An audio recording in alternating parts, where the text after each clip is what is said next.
তাদের মধ্যে প্রত্যেক 100 জনের মধ্যে 99 জন মানুষ মারা যাবে। আর এখনকার সমরবিদ্যা নিয়ে যারা ঘাটাঘাটি করেন তারা এটা আশঙ্কা করছেন যে প্রথম বিশ্বযুদ্ধের মতো, দ্বিতীয় বিশ্বযুদ্ধের মতো আরও একটা তৃতীয় বিশ্বযুদ্ধ হয়তো বা বিশ্ববাসী দেখতে যাচ্ছে। পুরো বিশ্বে ছোট থেকে বড় যে স্তরে আপনি উঠবেন দেখবেন রক্তপাত রক্তপাত রক্তপাত। নবীজি বলে গিয়েছিলেন শেষ জামানায় এই রক্তপাতটা প্রচুর বাড়বে, এত বাড়বে যে হত্যাকারী জানবে না কেন তাকে মারলাম, আর নিহত ব্যক্তিও বুঝবে না কেন আমি মরলাম। সুবহানাল্লাহ। শুধু প্রথম বিশ্বযুদ্ধেই এই 4-5 বছরের মধ্যে প্রায় 1.5 থেকে 2 কোটি মানুষ মারা গেছে। কত কোটি? আর আরো বেশি, অনেকে বলেন 2.5 কোটি 3 কোটি, আমি একটা মিনিমাম রেঞ্জ বললাম। আর দ্বিতীয় বিশ্বযুদ্ধে মারা গেছে প্রায় 6 থেকে 7 কোটি। 6 থেকে 7 কোটি। শুধু এর একটা পারমাণবিক বোমা যেটা জাপানে পড়েছে হিরোশিমায়, ওতেই লক্ষ লক্ষ লোক মারা গেছে। এখন পর্যন্ত ওদের যে বংশ পরম্পরা, ওই যে পারমাণবিক বোমার যে প্রভাব, এটা এখন পর্যন্ত আছে। এগুলো অনেক আগের বোম। আর এখনকার পারমাণবিক বোমগুলো কত শক্তিশালী এটা বলার অপেক্ষা রাখে না। একটা পুরো দেশকে এক মুহূর্তে উড়িয়ে দিতে পারে। বাংলাদেশের মতো একটা ছোট্ট দেশ, এরকম ছোট্ট একটা দেশকে একটা বোমা দিয়ে উড়িয়ে দেওয়া সম্ভব। ইংল্যান্ডের মতো একটা দেশকে একটা রাশিয়ান হাইপারসনিক ক্ষেপণাস্ত্র দিয়ে উড়িয়ে দেওয়া সম্ভব। আরেকটা হাদিস এসেছে যে অচিরেই রোমকরা, পশ্চিমারা আরবদের সাথে চুক্তি ভঙ্গ করবে এবং 80টা পতাকা নিয়ে তাদের বিরুদ্ধে যুদ্ধে নেমে যাবে। কয়টা পতাকা? 80টা। এবং প্রত্যেক পতাকার নিচে থাকবে 12,000 করে সৈন্য। কত হাজার? একটা যুদ্ধে এত বেশি 99% মানুষ মারা যাওয়াটা স্বাভাবিক না, এটা অস্বাভাবিক। ঢাল তলোয়ার AK-47 যুদ্ধে এমনটা হবে না বা হয় না। হয়তো এমন কোনো অস্ত্র সেখানে প্রয়োগ করা হতে পারে, এটা আমাদের ধারণা, আল্লাহ ভালো জানেন, যেই অস্ত্রগুলো দিয়ে অল্প সময়ে বেশি বেশি মানুষ মেরে ফেলা সম্ভব। ঠিক যেমন এখনকার নিউক্লিয়ার ওয়েপেন্স বা থার্মোনিউক্লিয়ার ওয়েপেন্স হতে পারে, আল্লাহ ভালো জানেন। তো বিশ্ববাসী এরকম একটা মালহামা দেখার অপেক্ষায় আছে। নবী সাল্লাল্লাহু আলাইহি ওয়াসাল্লাম নবী হওয়ার পরে 1450 বছর চলে গেছে। তো এই 1450 বছরের মধ্যে প্রথম 23 বছর আল্লাহ নবী সাল্লাল্লাহু আলাইহি ওয়াসাল্লাম নিজে ইসলাম প্রতিষ্ঠা করে চলে গেছেন। যার প্রথম 13 বছর মক্কায়, পরের 10 বছর মদিনায়। এই 23 বছর সময় নিয়ে তিনি পুরো জাজিরাতুল আরবে ইসলাম প্রতিষ্ঠা করে গেছেন। প্রতিষ্ঠা মানে কি? প্রতিষ্ঠা মানে হচ্ছে একটা সমাজের মানুষ 5 ওয়াক্ত নামাজ পড়ে, যাকাত দেয়, তারও সৎ কাজে আদেশ করে, অসৎ কাজে নিষেধ করে। একটা সমাজের মধ্যে আল্লাহ পাকের যে নাজিলকৃত বিধান, ওই অনুযায়ী ফয়সালা করা হয়। এটা হলো ইসলাম প্রতিষ্ঠা করা। আমি এখন কি করছি? আমি ইসলামের দাওয়াত দিচ্ছি। এখন আমি কি করছি? দাওয়াত দিচ্ছি। মনে করেন যে আল্লাহ না করুক এখানে কেউ কাউকে ধর্ষণ করলো, নাউজুবিল্লাহ, বা কেউ মদপান করলো, বা কেউ মুরতাদ হয়ে গেল। মুরতাদ বুঝেন কি? ইসলাম ত্যাগ করে চলে যাও। হ্যাঁ, এরকম বড় বড় হুদুদের মতো পাপ কেউ করলো, আমি তাকে কোনো শাস্তি দিতে পারবো না। পারবো না। আর কোনো কোনো ক্ষেত্রে আমাদের প্রশাসন এবং বিচার বিভাগও তাকে সেই শাস্তি দিতে পারবে না যা কোরআনে আছে, হাদিসে আছে। আমি খুব নম্রভাবে, সরলভাবে সত্য কথাগুলো বলার চেষ্টা করছি। কোরআনে একজন ব্যক্তি যদি ব্যভিচার করে, ব্যভিচার বুঝি যেটা এখনকার ফ্যাশন হয়ে গেছে, ঠিক আছে না? 100 বেত্রাঘাত। কত বেত্রাঘাত? যদি অবিবাহিত হয়, যদি অবিবাহিত হয়। আর অবিবাহিতদের এই পরিসংখ্যান কত আল্লাহ ভালো জানে। তা আমরা দোয়া করি আল্লাহ পাকে সমস্ত পথভ্রষ্ট দিনী ভাই বোনকে আল্লাহর পথে ফিরে আসার তৌফিক দান করুন। সূরা নূরের উপর আমল করার তৌফিক দান করুন। আল্লাহ পাক আমাকেও যেন তৌফিক দেন, আপনাদের সবাইকে তৌফিক দেন।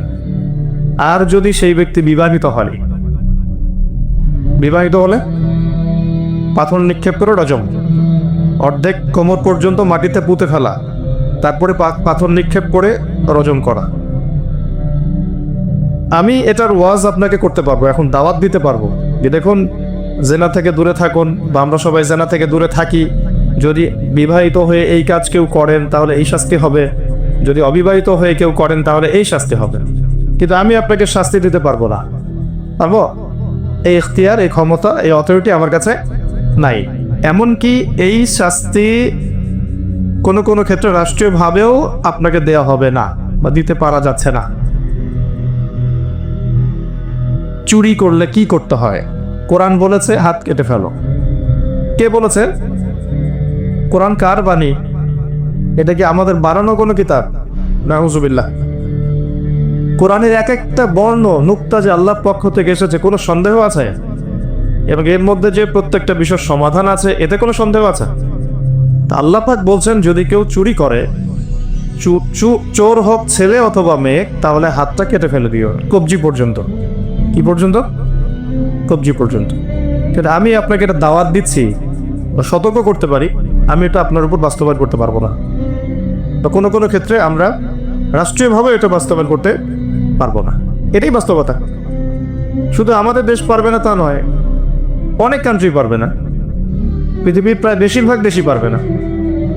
যেখানেই এগুলো বাস্তবায়ন করার চেষ্টা করা হবে বা কেউ করবে, তাদেরকে পশ্চিমারা কালো তালিকাভুক্ত করে ফেলবে। আমি বোঝাতে চাচ্ছি যে আল্লাহ পাকের জমিনে তার দিন কায়েম করে দিয়ে গিয়েছিলেন নবী মুহাম্মদ সাল্লাল্লাহু আলাইহি ওয়াসাল্লাম। কত বছরে? 23 বছর। তখন কি চোরের হাত কাটা হতো? হতো না? তখন কি রজমের শাস্তি দেওয়া হতো? তখন কি কেউ মদ পান করলে বেত্রাঘাতের শাস্তি ছিল? আচ্ছা, তখন কি কেউ মুরতাদ হয়ে গেলে মৃত্যুদণ্ডের শাস্তি ছিল? তখন কেউ যদি ধর্ষণ করতো তাকে কি কতলের শাস্তি ছিল? হত্যার বদলে হত্যার শাস্তি ছিল? হাতের বদলে হাত, চোখের বদলে চোখ, কানের বদলে কান, দাঁতের বদলে দাঁত, এই শাস্তি ছিল? মানে নবী সাল্লাল্লাহু আলাইহি ওয়াসাল্লাম যেভাবে ইসলাম প্রতিষ্ঠা করে দিয়ে গিয়েছিলেন, তাতে ইসলামটা 100% আল্লাহর জমিনে প্রতিষ্ঠিত ছিল। এবং ওই বেস বা ওই ফাউন্ডেশনের উপর দাঁড়িয়ে আরো 2.5 বছর এই বিশ্ব শাসন করেছেন আবু বকর সিদ্দিক রাদিয়াল্লাহু আনহু, যিনি ইসলামের প্রথম খলিফা। ইসলামের প্রথম খলিফা। খলিফা শব্দটা আমরা কি পরিচিত? খলিফা মানে কি? আচ্ছা, এখানে একটু বুঝেন। আল্লাহ রাব্বুল আলামিন কোরআনে 2 জায়গায় খলিফার কথা বলেছেন। কয় জায়গায়? ভাই আমি স্টাডি করেই বলছি। কয় জায়গায়? 2 জায়গায়। এক হচ্ছে সূরা বাকারায়, একটা কোথায়? প্রথম দিকে আছে। আরেকটা হচ্ছে সূরা সদে। কোন সূরায়? সদ। সূরা বাকারায় আল্লাহ তাআলা খলিফা বলেছেন আদম আলাইহিস সালামকে। কাকে? আর সূরা সদে আল্লাহ পাক খলিফা বলেছেন দাউদ আলাইহিস সালামকে। কাকে? আচ্ছা, এবার একটু খলিফা কি এটা বুঝি, তারপরে সামনে যাই। আল্লাহ পাক বলছেন বিসমিল্লাহির রহমানির রহিম, ওয়া ইয ক্বালা রাব্বুকা লিল মালায়েকা ইন্নী জাইলুন ফিল আরদি খলিফা। বলেছেন তো সবাই। সমস্যা হচ্ছে আমরা সবাই কোরআন তো পড়ি কিন্তু হয়তো বুঝি না, বা এর উপযুক্ত ব্যাখ্যা আমাদের সামনে হয়তো পেশ করা হয় না। কারণ আমরা তো বেশিরভাগ সময় একে অপরের গোশত খাওয়া নিয়ে ব্যস্ত আছি, আর তাই না? এবং এটাকে আমরা কি বলবো, যে ভালো কাজ মনে করি, হকের পথ মনে করি। বস্তুত এটাই শেষ জামানা, যখন সাদাকে কালো মনে হবে, কালোকে সাদা মনে হবে, হককে বাতিল মনে হবে, বাতিলকে হক মনে হবে, যেটা ন্যায় ওটাকে অন্যায় মনে হবে, যেটা অন্যায় সেটাকেই ন্যায় মনে হবে। নবী সাল্লাল্লাহু আলাইহি ওয়াসাল্লাম বলে গিয়েছেন আনতারি জালামাতু রাব্বাতুহা, শেষ জামানায় দাসী তার মনিবকে জন্ম দিবে। দাসী তার মনিবকে জন্ম দিবে, কখনো দাসী তার মনিবকে জন্ম দেয় না। মানে ন্যায় অন্যায়, হক বাতিল, সত্য মিথ্যা, এগুলোর মানদণ্ড উল্টে যাবে। ন্যায় হবে অন্যায়, অন্যায় হবে ন্যায়, হক হবে বাতিল, বাতিল হবে হক। যেটা সত্য সেটাই মিথ্যা মনে হবে, যেটা মিথ্যা সেটাই সত্য মনে হবে, যেটা অন্ধকার সেটাকে আলো মনে হবে, যেটা আলো সেটাকে অন্ধকার মনে হবে। আনতালিদা লামাতু রাব্বাতুহা, হালালকে মানুষ হারাম করবে, হারামকে হালাল করবে। আমার কথা বুঝতে পারছেন কি না? বেশি গভীরতা আছে, আমি সহজ করার চেষ্টা করছি। এখন আসলে আল্লাহ পাক বলছেন ওয়া ইয ক্বালা রাব্বুকা লিল মালায়েকা, হে নবী মুহাম্মদ বলেন সাল্লাল্লাহু আলাইহি ওয়াসাল্লাম, স্মরণ করেন সেই সময়ের কথা। আল্লাহ নবীকে বলা হচ্ছে স্মরণ করেন সেই সময়ের কথা, মানে মহাবিশ্বের লক্ষ লক্ষ বছর আগে, হয়তো কোটি কোটি বছর আগে। ওয়া ইয ক্বালা রাব্বুকা লিল মালায়েকা, আপনার রব এই ফেরেশতাদেরকে বলেছিলেন। কাদেরকে বলেছিলেন? কি বলেছিলেন? ইন্নী জাইলুন ফিল আরদি খলিফা, আমি এই আরদে মানে পৃথিবীতে আমার খলিফা পাঠাতে চাই। সুবহানাল্লাহ। পৃথিবীতে কেউ ছিল না এর আগে, জিন জাতি ছিল। জিন জাতি, কোন জাতি? জিন জাতি বলে একটা জাতি আছে, বিশ্বাস করেন তো নাকি? আচ্ছা, এখন এই জিন জাতি যখন ফাসাদ সৃষ্টি করে আল্লাহ পাক ওদেরকে সরিয়ে দেন, দিয়ে আল্লাহ পাক নতুন করে কোন সৃষ্টি পাঠানোর ইরাদা করেন, তখন ফেরেশতাদেরকে বলেন যে আমি আমার খলিফা পাঠাতে চাই। কি পাঠাতে চাই?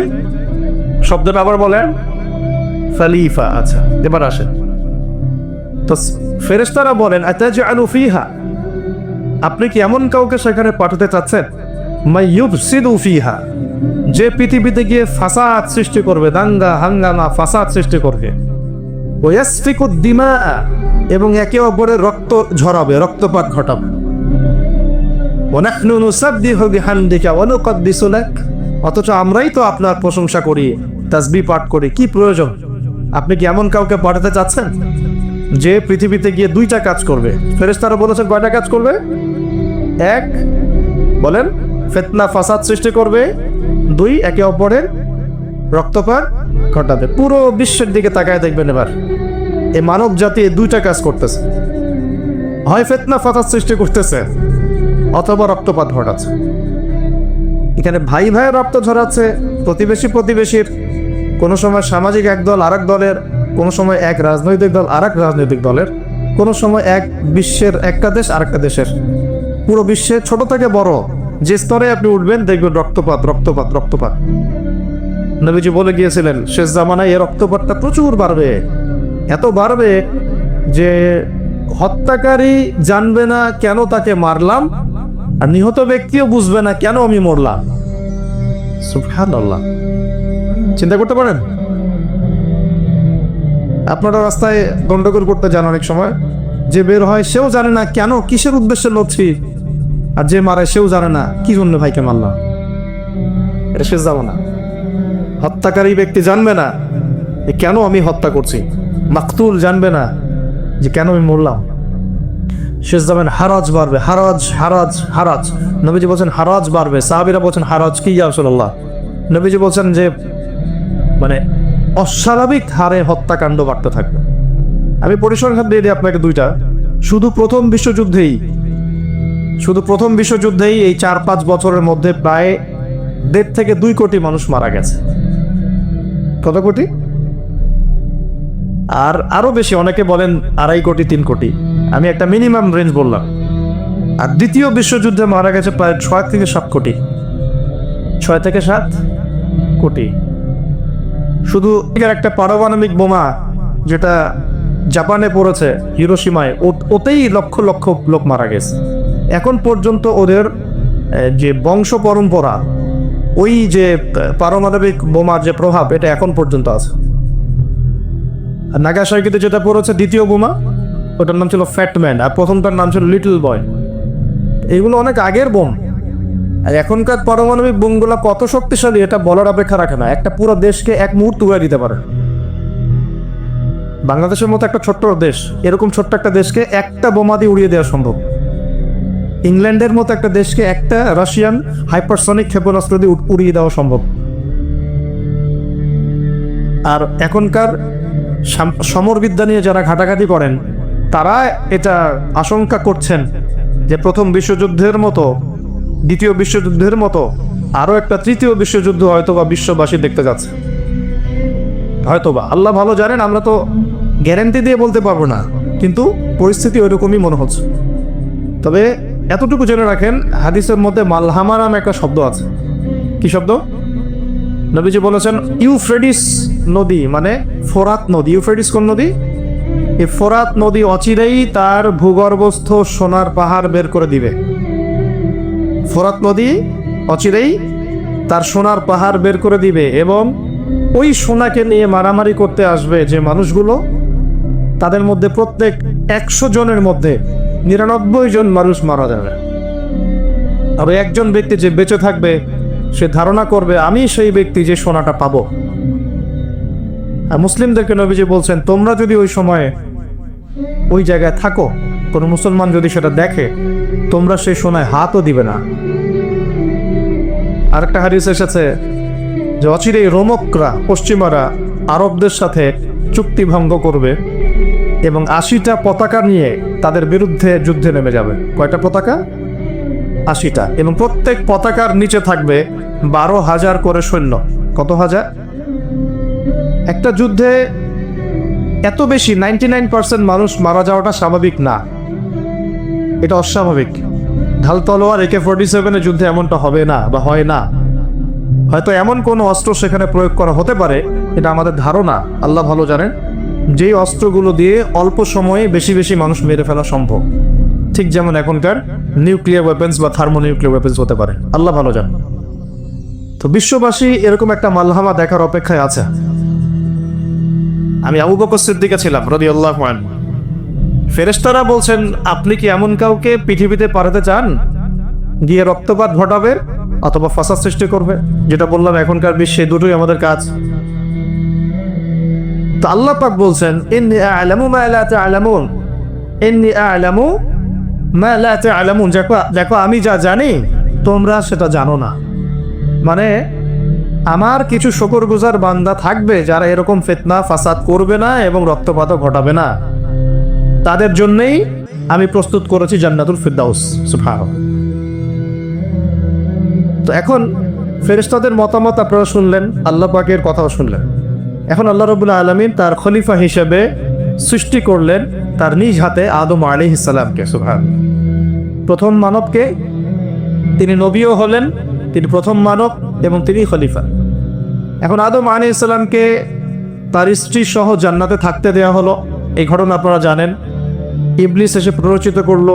তার আগে ইবলিসকে বলা হয়েছিল সেজদা করো, সবাই সেজদা করলো, ইবলিস করলো না। মনে আছে? এটা তো আপনারা জানেন। ওইদিকে আমি আর ওই জন্য সময় নষ্ট করছি না। ইবলিস সেজদা না করে কাফের হয়ে গেল। আর আদম আলাইহিস সালাম এবং হাওয়া আলাইহিস সালামকে জান্নাতে থাকতে দেয়া হলো। বলা হলো যে এখানে থাকো, কিন্তু ওয়ালা তাকরাবা হাদিহিশ শাজারা, এই গাছের কাছেও যাবে না। ইবলিস ফুসলিয়ে ফাসলিয়ে তাদেরকে গাছের কাছে নিয়ে গেল। যেভাবে আমাদেরকে ফুসলিয়ে পাপের দিকে নিয়ে আসে, ঠিক এভাবেই। ঠিক আছে? এখন আমাদের পিতামাতা একটা ভুল করে ফেললেন। মানুষ মাত্রই কি হবে? আমাদের পিতামাতা ভুল করে ফেললেন। এটাই তো হাদিসের ব্যাখ্যা যে কুল্লু বনি আদম খাত্তা, প্রত্যেকটা বনু আদমেরই কি আছে? ভুল আছে। খায়রুল খাত্তাইন আত-তাওয়াবিন, যারা তওবা করে তারা হচ্ছে উত্তম ভুলকারী। তো আমাদের পিতা কিন্তু ভুলের উপর অটল থাকলেন না। ইবলিস যেমন তার মতে অটল থাকলো যে আমি সেজদা করি নাই তো কি হয়েছে, খলাকতানি মিন নার ওয়া খলাকতাহু মিন তিন, আমাকে সৃষ্টি করেছেন আপনি আগুন দিয়ে, ওকে সৃষ্টি করেছেন মাটি দিয়ে। এটা ইবলিসের চরিত্র।